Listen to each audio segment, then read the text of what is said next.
We spoke a lot off air about the absolute explosion, eruption, boom of Pilates.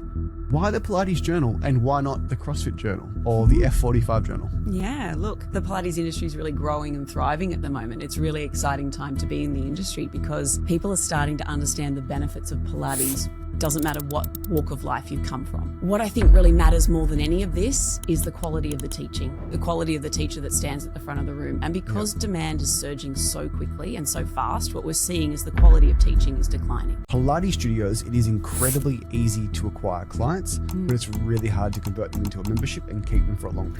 It's interesting. I think the studios that struggle keeping their clients is because they haven't invested enough in what that client actually needs in that moment in time. So I've got two questions. Opinion on ClassPass. Good, bad, right for some, not right for others. I knew you were going to ask me this. Every single Pilates owner I talk to, they either love it or they hate it. Yeah. And for us, I'm somewhere in the middle, on the fence. I think when it comes to ClassPass, it opened a door to where they didn't have clients coming in. Other clients brought in new clients they didn't have. There were many spaces within businesses where they just couldn't fill gaps. But I think they need to understand their goals and objectives of using ClassPass.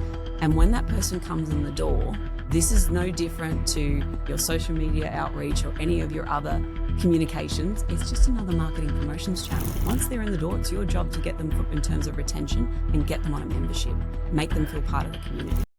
Can Pilates studios set up their business in a way where the model actually makes sense, where they make money long term? So I think the studios that are most successful at this are ones... Welcome back to the podcast. I'm here with CJ, the owner of the Pilates Journal, an expo that happens in LA and Sydney once a year each. Welcome to the podcast. Thanks for coming on. Thanks, guys. Shaking hands, yeah. We always shake hands. We always shake hands. Every guest. So CJ, we spoke a lot off air about the absolute explosion, eruption, boom of Pilates. Why the Pilates Journal and why not the CrossFit Journal or the F45 Journal? Yeah, look, the Pilates industry is really growing and thriving at the moment. It's a really exciting time to be in the industry because people are starting to understand the benefits of Pilates. Doesn't matter what walk of life you've come from. Doesn't matter what you've done in your past.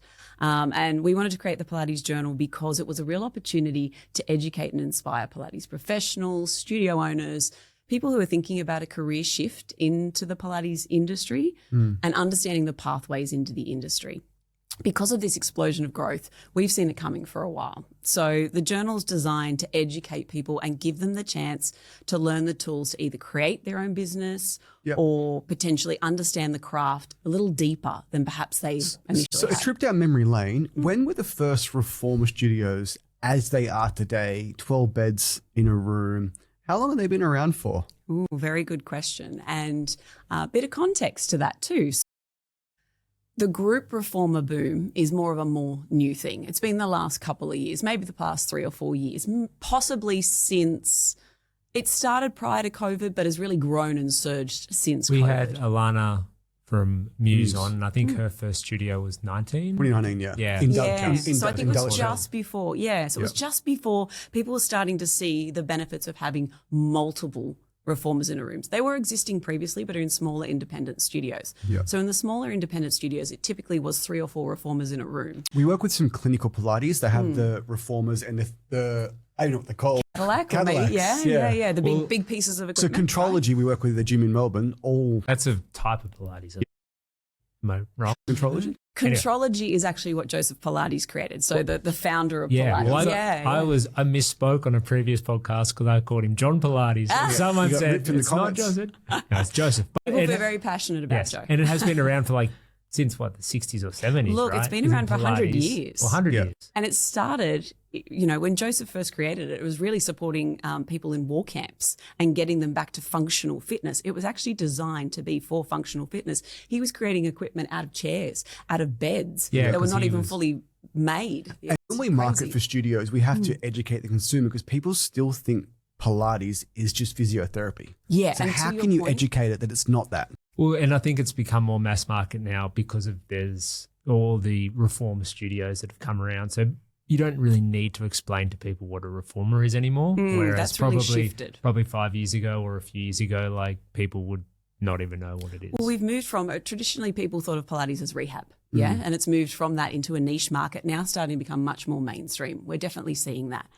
But what we're also seeing is that people are understanding there's different types of Pilates that are out there now. Yeah, so there's functional Pilates, there's hip Pilates class, there's a strength Pilates class, there's an athletic Pilates class, there is a classical Pilates class. So many different styles of classes. So if you've ever been to one and you went, it's not really for me, you're probably just not in the right class for you. We've just enrolled our first Legree Pilates class, which is interesting. So Legree's massive in the States, huge, and just finding its way into Australia. It's well, from our experience back when we had our own studios with functional fitness, we had like a boot camp, and that's a type of functional fitness, which kind of all stemmed from, I mean, boot camp's been around forever. But then if you look at the different variations, there's CrossFit, which is a bit more weight space, a bit more strength and conditioning.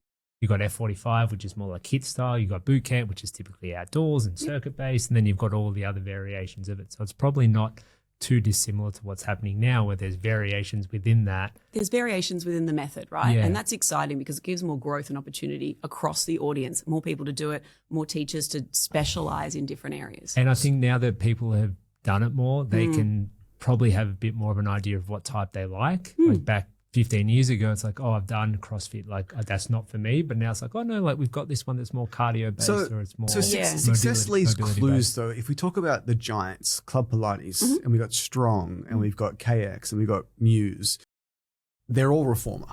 Is there different styles of reformer, or do you find that the major brands that have success all run a very similar style of class? Great question.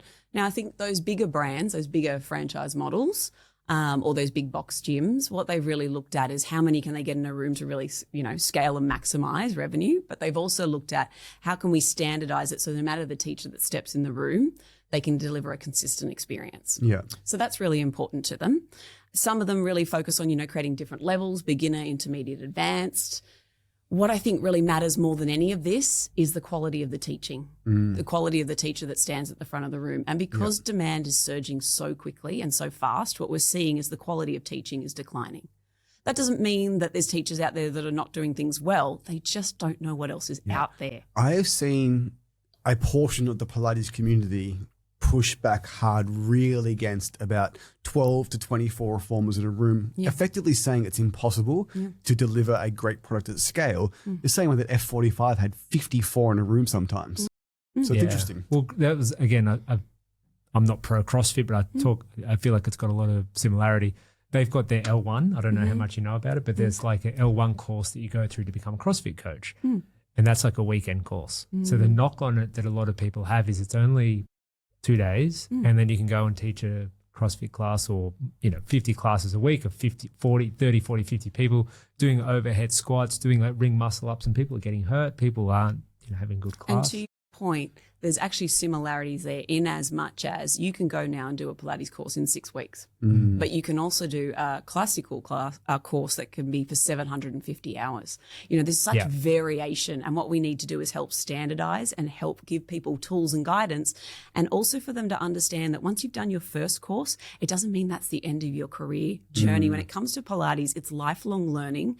And as a teacher, you should keep going to different courses and specializing and continue to get deeper in the method. It just helps you in class be a better teacher, respond to the bodies you're seeing in the room. It's interesting because in fitness, there's things called CECs to maintain your qualification, to get certain insurances. I feel as though that Pilates has exploded so fast that it can't keep up. Well, to your point, there are CECs. AusActive do provide them for Pilates. Awesome. Yes, they do. And they do that for fitness Pilates as well as more traditional Pilates. This has only been something AusActive have worked on in the last maybe 24 months. Yeah, cool. So they've really been pushing for that to advocate and also educate people because people don't know. And then there's other industry bodies that also provide it. These bigger brands and maybe some of the independent studios or the smaller ones, are they actually putting their instructors through these courses, or is it up to Great question. Sally, the instructor, to go and do it herself? So what's typically happened in the industry is what we find is people send people to the places they were sent previously, right? So they're going, well, this was my experience, it was a great experience. In my studio, I expect this level. This is the level where I'd send you. But what's shifting is that that's not always the case and not available to everyone. So as a result, they're getting instructors coming in with perhaps less qualifications than they initially expected, and then they've got to help educate them. They need to take extra time out of their businesses as a small business owner to educate them, which can be challenging. Or they seek out from those education bodies, I'm looking for someone, I need someone around the corner who can be available. It's challenging. It's really challenging. And I think the career pathways for instructors isn't challenging as well. We've set up in the industry, it's booming. You can see courses promoted all over social media all the time. Here's another instructor course, be an instructor. But there's nothing post that point that says, what's your next course? Yeah. What does that look like? So that's where the Pilates Journal comes I've in. never seen anything hotter in my life. And I've done this my entire adult life. Well, I think it's growing the fastest type of fitness boutique modality at the moment. There's no question. So there's not really an issue having people qualified with a base course, but then the issue is that that's all they're getting, and then there's no continued education with like There's two things. level 2, level 3, or There's two things. So the first one is in some of those initial courses, they're missing out on anatomy. They're missing out on some critical they're key just crappy things. courses. Well, I think they're trying to get a lot of information in a short space of time. When you're doing it over 6 weekends, It's balancing act. Like, pay for my easy, quick to finish course and get qualified, or do it properly. Yeah. And that's no different in any industry, right? Yeah. That's not specific to Pilates. So there's that piece. And then it's once they finish that course, where do they go from there? I mean, that was my experience. That's why I created the Pilates Journal. I did my original course with a place called Polestar, which was fantastic. It was a robust program. Not all of them are, but it was. And from there, I felt like I needed to do more learning, but it was encouraged to not look outside. We're very siloed as an industry for a long time. Yeah. So I kept going to all these different courses and experiencing things and going, why is this information so hard to access? Why is it so hard to find these skills? And so for me, my background was a journalist and communications. So for me, it made sense to bring these worlds together and give people access to tools and information so they get inspired by someone and say, oh God, I love what she's talking about. I want to go do her course. So for me, it would seem like just my opinion, the owners should really fall on the owners of these studios as well. Because if they're obviously having, and I understand, like we've owned businesses for a long time, so I know it's not this easy, but it's like if they're tolerating that people only have their basic course and they're not enforcing or making or paying for them to do that, then if they're really leaving it up to that person. And if that's not really happening, then where do they go? Yeah, it's a really great point. And I think it depends how much that studio owner has time to invest in the instructors in that studio. Some of them do send them to training. Some of them will send them to the Pilates Journal Expo for the weekend so they can learn throughout the whole weekend and bring those skills back into studio on the Monday, Others don't have the time or capacity or the cost, right, to send them. So it's super challenging. Interesting is we've learned so much the last 3 years working with Pilates studios because we come from the functional background, and the grass always appears to be greener. So Muay Thai gyms have absolutely no problem acquiring clients. They can also have a kids membership. However, they really struggle to fly in Muay Thai instructors from Thailand. It's never would have thought that in a million years, right? And then for Pilates, what we found really interesting is in our gyms, we had the same coaches every day for years and years and years. And we find that Pilates studios actually have trouble with Pilates instructors working at different studios, sometimes a few Ks apart. Then you add in class pass and they follow the instructor around. So it's just like, it is all fitness, it is all health, but it is just so unique, which is why we have this separate podcast. And for our studios and a lot of gyms, fitness studios, their instructors or trainers, coaches, whatever you want to call them, that's their wage. There's enough classes, there's enough money in the business, they can pay them enough to work there. However many sessions plus do some other stuff where it can be their full-time thing, where, it's however much money that is for them, but they don't need to work anywhere else. Whereas the impression that we're getting, and from a lot of the conversations we have, is they have a lot of instructors who are doing the Monday night and the Thursday mornings, and then they're doing these other ones. And I guess that's the challenge that they have, because not only are they kind of only got 1 foot kind of in, but if they leave, they're probably going to take some of those clients. Coming from the functional world, I'd almost bet my life that that's never, ever happened, where you're working for a gym in Newcastle and then you're working for a gym in Caringbah that both serve the exact same product. Like it is forbidden. Like they have contracts around that you can't work at other gyms. It's just so interesting. Really. Yeah, no, it's something definitely that's happening in the industry a lot at the moment. Would you, from what you've seen, like are there full-time instructors that would work at one studio and that's their...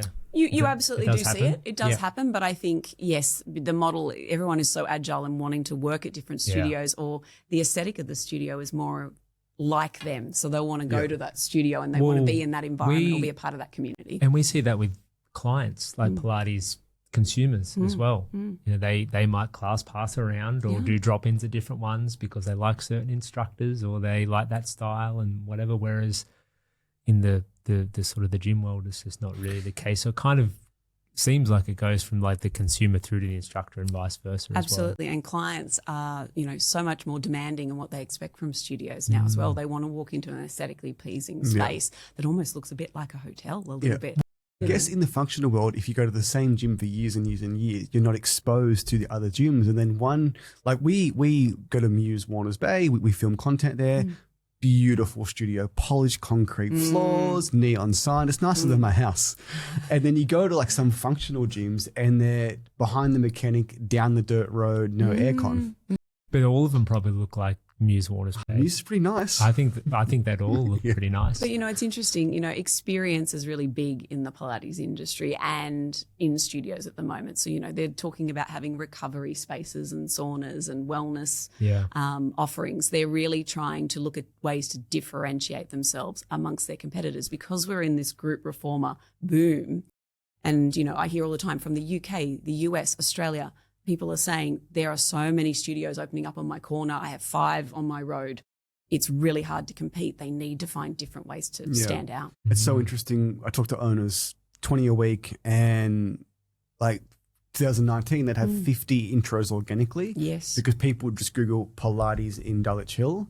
But now there's 10 studios in Dulwich Hill. So those 50 intros, 5 go to each. Yeah. And that's where the marketing and sales and model and business just becomes so more important. So if we all agree that Pilates is a phenomenal workout, globally it's trending, why is that?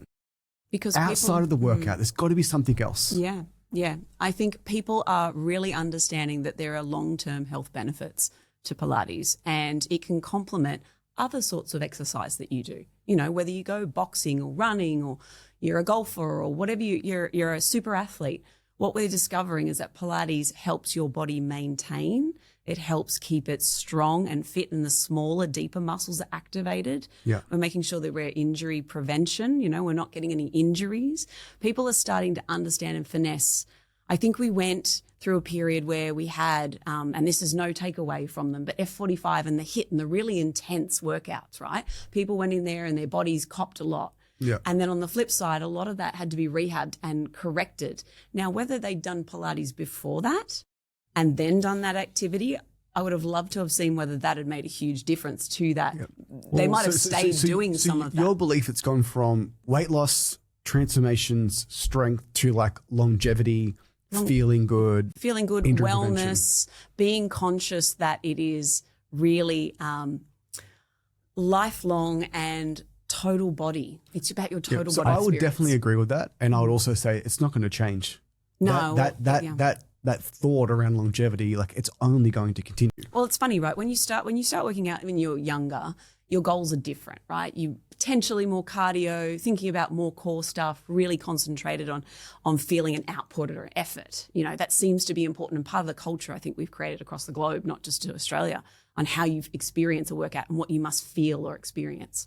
Whereas as you get older, whether you have kids or you're starting to get older and you're starting to notice your body isn't as agile as it was, you start to understand more about mobility and flexibility and all the other things your body needs. So we get more educated on what our body actually needs rather than just putting it through stress.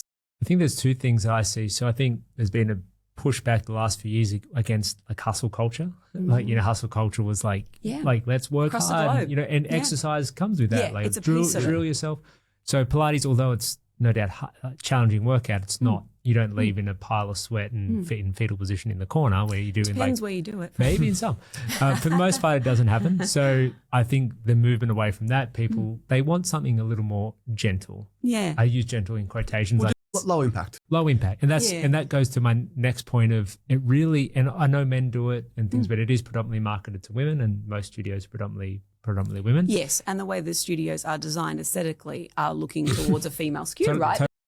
So the second part to that is anyone from any age, whether you're an 18-year-old woman all the way through to like someone in their 60s or 70s, it's suitable for. Pilates is for everyone. Whereas the HIIT studios or the functional fitness stuff, like where when we set up a new campaign for a new owner, one of the questions we ask is, who do you want to target? And for a lot of the time, it's like, well, if you're over 45, it's probably not really for you. Yeah. So we have to stop it there. So you're leaving the 45 plus market. This is why Pilates is great, right? You can serve a whole market. That's where depending on your specialization, and you probably should specialize a little bit so you can target. But within reason. So I actually think there's just like a much bigger market, much bigger pool to play with. So running the Expo and being so deep in the industry, have any chains nailed men in Pilates that you've seen?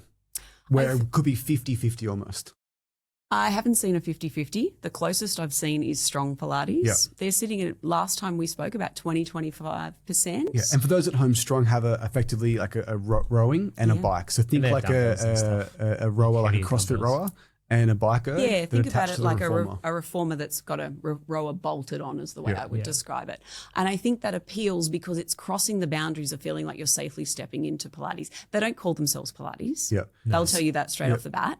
But there's elements of it, and they try and bring the principles of Pilates into the So my opinion means next to nothing. I think Strong is the best workout there is. If you consider the Pilates aspect, consider the high intensity on the rower and the bike, and they do weights. Yeah. It ticks all the boxes. If you look at like what's the best workout for everyone on earth, I think they're pretty close. And I think the thing is with these guys, they're bringing people, men into the industry where they typically wouldn't feel comfortable to walk into another space.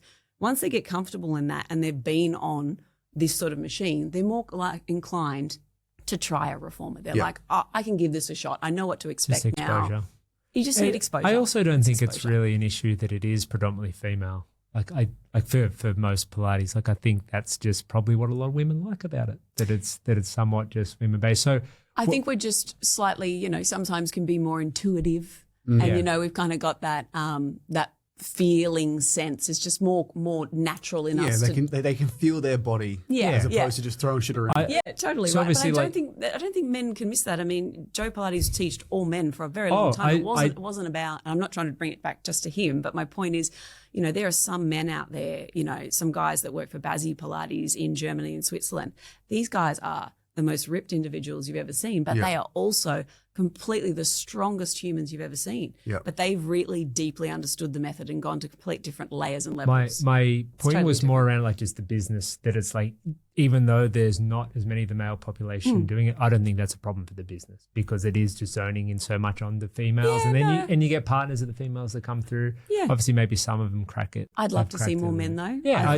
I think there's a real need for it, and I think it's a humbling thing, right? Yeah. And I mean, even as a female, it's humbling. You go in there and you go, oh, this is very challenging. Yeah. It's wrapping your head around it. And I think we've just been so conditioned to, if it feels slow, if it feels gentle, you just tap out. And you've got to realize you've got to be in it longer, sit in it for much deeper to understand it. And it probably sits somewhere for like a lot of men, active men, that it just is going to be in addition to something else they're doing. Totally. And then they've got to compensate, take something away to add that in, right? So they're like, well, do I really want to do that? What's going to be the long-term benefit? But when owners ask about marketing to men, like we've never successfully marketed to a male audience for a Pilates studio. Not to say we're the best, but we've never made it work. So we'll say you're better off leveraging the females you have, and if they've got male partners, some sort of, bring a partner for free.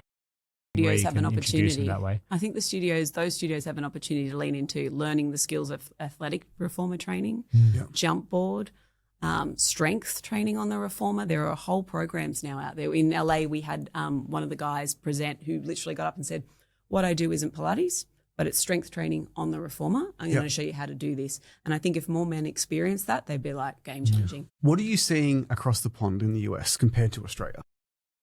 I would say that in Australia, we are very future focused. We move really rapidly. We try different things. Like the way the modality is spread in terms of like hip Pilates and strength and that sort of thing has actually been led more from Australia.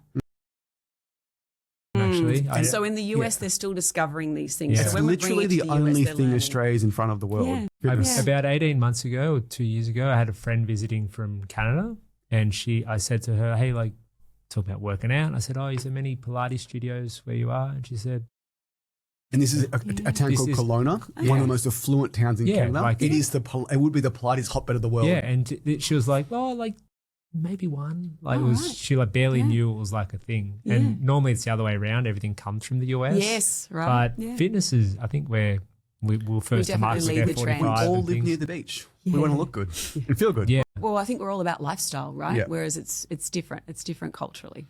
So across in the US, so a really interesting one, we work with Club Pilates now, and you told me there's 3,000 in the US. Mhm.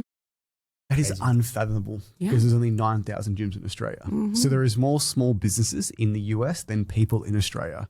So it's hard for us to conceptualize just how big the US is and why it is so transformative for what flows there comes to here. Mm. So what do you see in the US that's coming to Australia, or what do you see from Australia going to the US?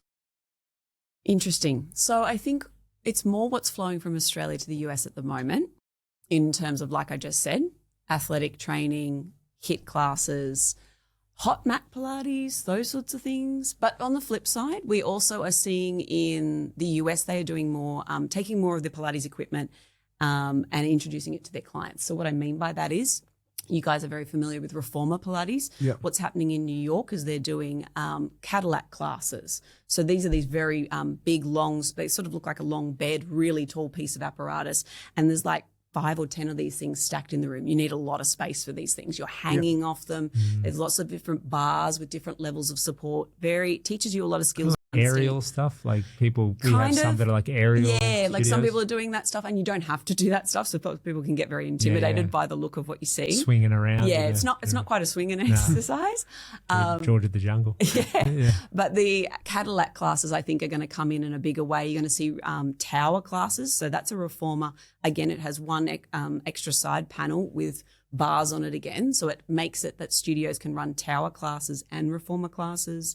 You'll also see wonder chair classes or chair classes. They look like a chair. The chair is much more challenging than a reformer. It looks small in the Okay. corner. It looks like And a you're seeing, seat. and there's studios that might have like 10 of them as opposed to 100%. 10 reformers. Or they might have both, and it'll be Yeah. a combination class. You know, Club Pilates are doing exactly this. They're doing a circuit class, and they're involving the sliders and some other apparatus as well as the reformer, and it becomes like a circuit class. We've worked with a few just independents that have most of those things or all of those things, but maybe only one of each. Yes. So it's kind of, And they've had one of each because the clients are not conditioned to that Yeah. piece of apparatus. It usually takes a private session for them to get comfortable and familiar. But what we're seeing is now that people are very accepting of, oh, yeah, I can just jump on a reformer and I feel okay, Yeah. they can do the same with these other pieces. They can start to introduce them. So, Interesting. And devil's advocate here. Everything we've discussed so far about particularly Pilates, men doing it twice a week, perhaps class pass, going into different studios. Our issue with Pilates is it's great for the consumer, but sometimes it can be hard to nail the business model, in my opinion, for Pilates, due to the fact that your instructors do bounce around, due to the fact that ClassPass is a major player, due to the fact that people only want to come twice a week and still do functional and their run club. How can Pilates studios set up their business in a way where the model actually makes sense, where they make Totally. money long term? Because this is where we come from. Yeah. I know barely anything about Pilates, but we know how to fill the studios. yeah. So like, what's your opinion? Absolutely. It's a great question. So I think the studios that are most successful at this are ones that are changing their model to be a holistic wellness service. So Pilates is at the center, it's at the core, but what they're actually doing is adding a whole bunch of other services that add value to the membership. They can charge a little bit more, but they're creating a whole service. So I'll explain what I mean. So some of us studios in Melbourne does a great job of this. So they offer reformer Pilates classes, but they also offer myotherapy. They offer massage.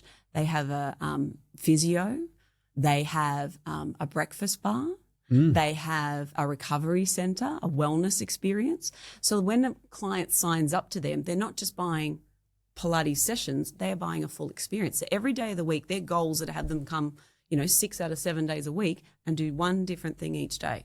So they might only end up doing 2 or 3 reformer classes a week, but their touch point is much higher in that business because they're coming back for all the other services. Is there any other modalities outside of the reformer? Like, would there be like a yoga or a Potentially, yes, that- absolutely. A lot of these studios do a yoga class, or they might do mat classes, or they definitely have other offerings. I think the issue that kind of stands, which is hard to overcome, is it's very accepted that people buy a class pack for a studio, right? And in F45 or CrossFit or any of those knockoffs, they don't really exist. Like, if people want to come, you join. Whereas Pilates studio, it's like you got your shopping list of options with your 2-week, 3-week, 4-week unlimited, and then you got your 5, 10, 15, 20. So I guess if I was to open a studio, I'd be wanting to eliminate those class packs. Yeah, and I think a lot of studios are doing that. I think they're starting to see that class packs are used more for an introductory period, right? They might have or 3 classes. Like if they're just not here much or whatever. And supporting them. But I think a lot of studios are moving away from class packs and definitely moving into memberships. But they've also got to make sure they're offering more value to their members. And maybe that's events they do or community moments. They need to come up with ways to keep remaining relevant and for customers, clients to feel like if it is an unlimited membership and it includes all your classes, which is however many you want to do a week, plus some of those other things, or it could be as simple as like a Saturday morning walk. Totally. Could be anything. Because when you started mentioning myotherapy, physio, I'm thinking that's a bigger room, that's a fit out cost there. Of course. But how can you do it without adding square meters or without adding a bunch of cost? To your point. And that's when it has to be the third place where you are going for walks, you are going out for breakfasts, you are doing events. Yoga and mat Pilates, I think, work really well with reformer because you don't really need any gear. You need some space, obviously, but you don't need any gear. You might need another room or something, obviously, but and you might not. Some studios actually stack their reformers to the side and do the same thing in the space. I've seen them do a lot of that too. Yeah, but you feel like having it more of like a one-stop wellness shop as opposed to it being like reformer Pilates classes. I think they're the ones that are going to thrive in what clients expect now. Clients want a full experience. Especially in the city. Cities where you don't want to be, you want to just go to the same place and have different things, whereas... Totally, because, a lot of people talk about, I have a membership here. It's challenging, like you were saying earlier. And I think we're trying to step them away from that and realize you can have the full experience. My fear for Pilates studios is they're 5 years behind what happened to F45, in my opinion, where it was this massive explosion of HIIT training is the best thing ever. And I feel as though that we're there now. So in our experience, Pilates studios, it is incredibly easy to acquire clients, but it's really hard to convert them into a membership and keep them for a long period of time. Where the opposite is true right now of CrossFit, where like it was easy to acquire them, they kept them for a long time.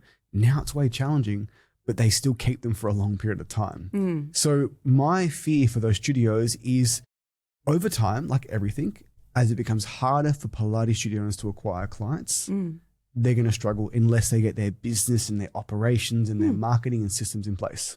It's interesting. I think the studios that struggle keeping their clients is because they haven't invested enough in what that client actually needs in that moment in time. So what I mean by that is if you are tuning in and paying deep attention as an instructor to what that client's doing, yes, you got 8-10 people in a room with a big group reformer class, you need to be able to target an individual and give them their own individual feedback. Maybe not in every class, but you need to give them a pathway of showing them progression. And that's something we talk about a lot at the Expo on the weekend. How are you progressing your clients that each session they come in, they understand the goal and where they're headed and what they're trying to achieve. The thing with Pilates is it shouldn't be about here's a creative flow. And there's lots of conversations about flows and different things out there. And I'm not saying that's negative or that it's not a great tool.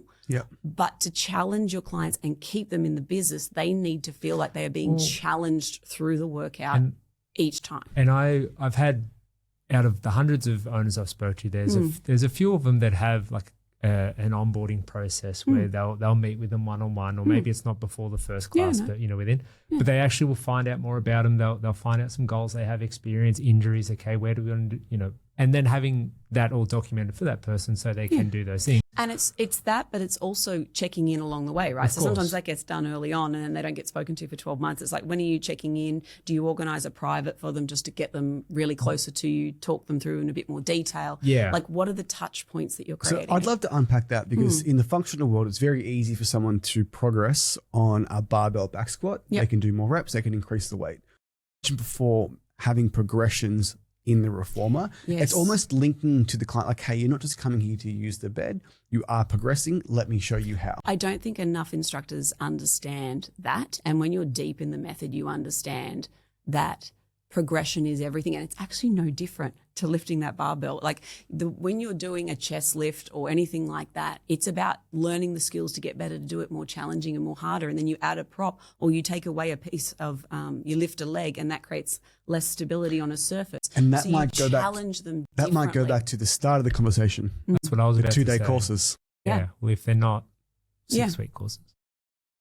Yeah, maybe if they don't quite have that experience and they haven't done enough formal And that's the training, they thing. can't identify that. And they don't know. What they don't know, you can't blame them for what they don't know. We've got to, as an industry and as a publication, we've got to educate them and show them the pathways so they understand what they need to learn. So as a general sweeping statement, do you think that the vast majority of instructors look at it as people come in to use the reformer? They don't come in to use the reformer to get a result. 100%. That's Yeah. backwards, because that's the exact opposite of fitness facilities. I just don't think they've been, when they first stepped into a studio, no one said to them and given them the knowledge that this is going to take time for you to learn and understand the systems and what I want you to fire and what I want you to utilize. And then we're going to build on that and create more progression and create more challenge as we go. It should always have more Because challenge. a lot of our discussions are around more like, if someone's doing 4 sessions a week and they don't see progression, it's going to get pretty boring pretty fast. Absolutely. I would feel the same way. So then I wouldn't know how to do it, because obviously not an instructor, but it's such a great point. I guess there's variety within that. And I guess that's a challenge for any type of workout. It's like, Totally. think of like a spin cycle. It's like you're on the bike every single time. So you're effectively saying you can do a progressive overload 12-week block on a reformer bed the same way that you could in a strength Well, I session. don't think it's a 12-week Not a 12-week block, but it's block. like No, you no, could no. continue to make it more challenging, whereas Yes. like someone over here just starting, they do the same one, but like basic, and then this Totally. is like They're just 3 not doing the levels. flow for the sake of it. Totally, not for the sake of it. There's a real opportunity here. They should feel like the clients that stay around for longer start to understand it. There's a saying in Pilates that in 10 classes, you'll start to feel it. In 20, you'll start to understand it. And by 30, your body will completely change. What percent of instructors know that statement? Not many. Because even that would be helpful. Well, in the expectation with onboarding. Hey, just so you know, you're here for 5 sessions. And I think that's But why there's they a get saying- frustrated. yeah, but there's a saying- I think they get frustrated. I think the instructors are like, this client, I feel like they're not getting challenged and they look bored and I don't know, I keep doing the same things and it should be working for them. But no one sat them down and said, but you're taking them through the same thing and nothing's changed. Yeah, and that's where I think like We need to help them. onboarding process is very helpful. But one knock that I do have on some owners is they rely so heavily on automation with having their workflows set up where they receive emails once they join. They do everything except have a conversation with them. And I know that adds complexity to the business, but these people, the emails might be going to their spam or their promotions. They might not even be reading it. And they think, they get the emails or whatever. So I think having some face-to-face or, phone calls. Pilates is a tactile workout and it's a tactile experience with your client, right? You need to have that face-to-face interactivity, those conversations, community. That's what creates them staying longer because they feel like you're invested in them. I think an inspiring message for these instructors and owners would be is like, all of the money in our businesses and F45 were made in the absolute boom. And the reason being is because you can acquire clients so easily, that is never, ever the bottleneck. Your bottleneck is keeping them longer. So if you can acquire clients easy and you can learn how to progressively overload on the reformer and keep these clients for 12, 24 months, you are going to make an absolute giant. If when they understand it. And it's not necessarily overloading, but it's progressing them to put them under tension. Okay. It's putting them under, putting them in a place where they really understand that this is effort. If it doesn't feel like effort. Do you think that people leave because they feel bored or they feel like they're not getting anything out of it anymore? 2 things. It's definitely they don't feel the effort. They're like, I didn't This feel is much of the easy effort. now? Or the instructor hasn't challenged them to think differently. like challenging them in the moment. Can you feel that? Getting an honest answer out of someone sometimes, right? They don't want to tell you that they can't feel it because the rest of the room looks like they're in struggling. Agony. And you say to them, how does it feel? And they're like, fine. You know, you've really got to sort of put them through their paces and sometimes give them a little bit of extra weight, see them go, oh, actually, no, that was my threshold. Okay, great. We understand where that is. We're going to work back from that. We've got to help support them to understand their bodies better. Club Pilates have different levels. I don't know if you know that. Yep. There's like a level 1, then a 1.5, and then I'm sure it continues, but that might be something like that type of model. And it was probably put in because of that, right? They started to see people falling away going, oh, well, I'm not feeling it. Okay, well, let's progress. It's a form of progression. And they've got thousands of studios, so it'd be like systematized where it's like, okay, it's easy for the instructor then to move people to the next level as opposed to having them think, okay, this person's, you know, needs a bit more help. What things can I do? Lift up one leg, add this prop, like do this thing. And that takes an experienced instructor. Yeah. Like when I said that, that's not easy, right? No. If you've only been teaching for 2 or 3 years and then you've got to add all this complexity, it's a lot for your brain. So there's a lot of things. It's time. You've got to spend time in it. You've got to work with more clients. And I guess just last thing on it, it would be challenging for the instructors if they're working at multiple studios. It's like they might have the direction from one owner to say, hey, just like leave them be. Like this is what we do here. And then the other one's like, no, we've got to like progress everyone. Yeah. So it can be hard there too. So CJ, the Pilates Journal this weekend in Sydney, if someone's attending, what can they expect and why did you create this? Yeah, so what they can expect this weekend is a bunch of workshops, business panels about shaping the future of the industry. So it's really conversations about where to take your business next or your career progression, like we were talking about. So, you know, understanding the skills you need and the strategies. There's also Expo hall there as well, so you can see the latest technology out in market. It's the first time the Techno Gym Reformer has come from Italy. We did it the first time in the US as well, so it's the first time a product like that has surfaced. Nordic Track is another brand that we've brought in. So you're going to see lots of new equipment, smart connected reformers that are really going to help give you intel and information. So it's super exciting at the event itself. The smart, so like they've had pressure on the reformer and you can tell where you're pushing? When you're on the reformer and you're lying on the carriage, the bed, so to speak, it will give you feedback about how much you're pushing and pressing and what you need to do or whether you need to change the springs to get more output. So it gives you information you can read. So if you're not feeling very body aware and you can't figure it out, it helps. It's effectively my zone for the reformer. Gives like a number out of 10 or something? Yeah, kind of. It's like a scale. You're pushing more on your right leg opposed to your left leg, stuff like that. It'll give you that intel. So it's really cool and it's really new, exciting stuff that's happening mostly in the US with this sort of stuff. And the journal itself, who's it for? Is it Pilates enthusiasts? Is it for instructors, owners, franchisors? Yes. Who's it for? Great question. Everyone. Yeah, it really is. It's really for instructors, studio owners, educators. It's for those who are thinking about that career shift into Pilates, those who are sort of saying, oh, I want to start my career, but I've got to figure out which course do I do? What does that look like? This has the information. Or brands in the Pilates space who really want to elevate and talk to an audience who's growing and thriving in the industry. This is all about growth and really supporting people. It's free to subscribe.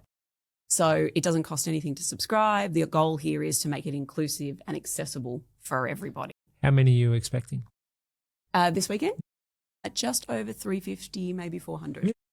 Yeah, Massive. so it's super exciting. Well, the industry's growing and people are starting to understand they need tools. And it's funny, people come and they're like, oh, I'm going to learn from a few people. And all of a sudden they're like, wow, I really realize I have so much more to learn. Well, even this podcast, I've learned so much more about, hey, you can progressively train someone in a reformer. And I mean, you know, what I think something that gets a bit of a disservice. I was just saying we need to try a Pilates class. We need to try a Pilates class. We still haven't. We can definitely help with that. Yeah. The other thing is classical Pilates, right? Everyone says, oh, classical Pilates, oh, it's really tough, it's really challenging. Classical Pilates is doing that progressive load. Exactly what it is. It's doing that because it's teaching you to do things more deeply in your body using really hard apparatus. I've actually seen. It's not easy to do. I think I saw a new franchise pop up actually, the first classical Pilates franchise, Oh, really? pushing against the reformer. Yeah, Or and you know, not reformer, in many ways, they're not pushing against. They're just sort of saying there's other things out there. I think what gets frustrating for that community is they think that it's been reduced just to the reform. It's just been reduced, And it has. and they know it's like going to a car showroom and you look at the Ferrari, but you don't look at all the other cars. Well, Everything. F45 effectively reduced the importance of one-on-one personal training. Yes, Same thing. And they didn't have any barbells. So like strength and conditioning people are like, Yes. oh, this is crappy. So I've got two questions. Opinion on ClassPass. Good, bad, right for some, not right for others. I knew you were going to ask me this. Every single Pilates owner I talk to, they either love it or they hate it. Yeah. And for us, I'm somewhere in the middle. Look, On I the think fence. On the fence. I think when it comes to ClassPass, it opened a door to where they didn't have clients coming in, right? Other clients brought in new clients they didn't have. There were many spaces within businesses where they just couldn't fill gaps, or they had classes on, they could only get 2 people in. So it helps. But I think they need to understand their goals and objectives of using ClassPass. And when that person comes in the door, this is no different to your social media outreach or any of your other communications. It's just another marketing promotions channel. Once they're in the door, it's your job to get them in terms of retention and get them on a membership, make them feel part of the community. So it's actually less to do about, is it a yes, no? What's your goal? And also, how are you really tapping into that customer rather than just coming, ticking them off and saying goodbye? Well, and that's where, again, to bring it back to your initial point of the education, if people are doing a few different Pilates places and they go somewhere where they've got really great instructors, maybe they are more likely to want to join there. Yeah, and I think the thing is, where they can convert people is they need to make them feel like they're part of community and make them feel like the instructors really value them in this space. Well, based on our chat today, like if they've gone to 4 other studios that have no progression and they come to yours and they actually feel the difference, that's and I think really with ClassPass, it would be very hard to quantify, but the question is, are you getting revenue and having people in that you otherwise would never get? Or are you getting people in that would otherwise have joined? And I think that's, no one will truly know that. Yeah. So it's where I think that's where I'm in the middle, because there would be some studios where it's like, this is all just revenue that's being unlocked through this. And then there's others where maybe it is a little more. I think to Jayme's hurting point, it a it's a little bit case more. of if they really truly understand it, feel it, can really get that, you'll have them for life. I mean, Pilates is different. I think when people really understand it, they stay with it for a very long time. question. Future of Pilates. It's been a big 5 years for the industry. What happens over the next 5? Yeah, absolutely. We talk a lot about this at the different expos, especially in LA. I think we're going to see that there needs to be more structure and support, as we were talking about, for education. So, supporting instructors on their development. I think we will see, wellness and recovery and that sort of space come into the play, which is already happening. But I also think that will dial back slightly, and they might start to use more apparatus, more tools, more different things, experience, because people are ready to try new things. They weren't before. After I've learned a lot on this too. So after what you're saying about the Wonder chairs and everything in New York, I could foresee these new Wonder Pilates studios opening up. And then that is new. It's exciting. Yes. I feel like if that opened anywhere, like it would be very easy to market. Absolute final question, I promise. Could anything take over the group reformer? Is there anything out of the US, the chair, the tower? Do you see anything on the horizon which is going to absolutely change the game? Well, I actually do think the chair is amazing because it's a tough workout and you have to do a lot of balance yourself and coordination, core strength. It's insanely challenging. People don't expect it, so it's quite a surprise. But I think also what we're seeing in New York, these Cadillac classes are really taking off. People are feeling more confident to try something that looks a little more challenging. It doesn't have to be that challenging, but I think people will lean into those Cadillac classes. I mean, in New York, the studio is opening with 3 floors. It's the largest studio in the US. It's going to have 2 reformer room studios. It's going to have a hot mat class room, like 3 different levels. And Crazy. are these like apparatus of similar price to a reformer? Like No, so the Cadillac's more expensive. Okay. So those classes will be more expensive. And what about the chair? Look, within reason. yeah, within reason, might be around the same price as a raw reformer, maybe slightly more, or they might combine them, right? They could do a class with both of those apparatus at the same New York to Australia is really interesting because Soul Cycle bombed here. Orange Theory bombed here. True. Cycle probably underperforming compared to New York. So it's just interesting, different markets, different demographics, different everything. Yeah. Well, CJ, we got to wrap, but thank you so much for coming on. I've never learnt more on a podcast than this one. Right, guys, journal this weekend. If you want to go. Thanks for coming on. Subscribe for free.